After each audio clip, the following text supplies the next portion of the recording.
স্বপ্ন দেখতে দেখতে হঠাৎ ঘুম ভাঙার পর সকাল সকাল ব্রাশ করে রেডি হয়ে বেরিয়ে গেলাম আমি বাড়ি থেকে মায়ের কাছে আশীর্বাদ নিতে। মায়ের মন্দিরের সামনে গিয়ে মায়ের আশীর্বাদ নিই। মায়ের আশীর্বাদ নেওয়ার পরে বেরিয়ে গেলাম গন্তব্যস্থলের দিকে। সাইকেল নিয়ে আমি যেতে থাকি কিছু পথ অতিক্রম করার পর সাইকেল তাও চালাতে থাকি। আমার এক বন্ধু বলল আমার সাইকেলে স্টিকার লাগিয়ে দেবে। সেই স্টিকার লাগানোর উদ্দেশ্যে আমি বেরোলাম। স্টিকারটা হলো জয় শ্রীরাম স্টিকার।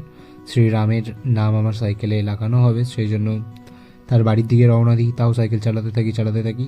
সেই বন্ধুটা আর কেউ না, তোমাদের সবার জনপ্রিয় শুভঙ্কর বাঁকা, ইনি হলেন তিনি।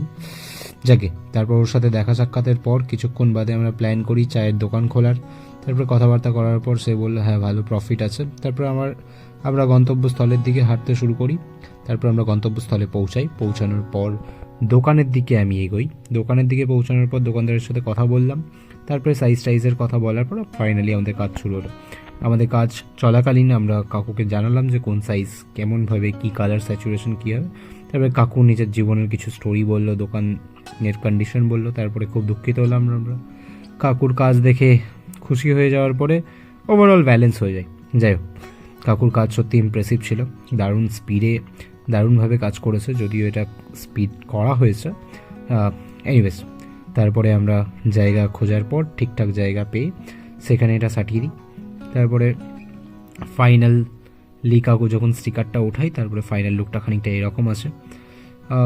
তারপরে আমি পেমেন্ট করার পরে শুভঙ্করকে জানাই যে 10 টাকা কম লেগেছে, তাতে শুভঙ্করের হাসি। এটা হলো ফাইনাল লুক। আশা করি গাইজ তোমাদের ভিডিওটা খুব পছন্দ হয়েছে। যদি পছন্দ হয় চ্যানেলটা সাবস্ক্রাইব করো আর ভিডিওটা লাইক করতে ভুলবে না। Thank you guys.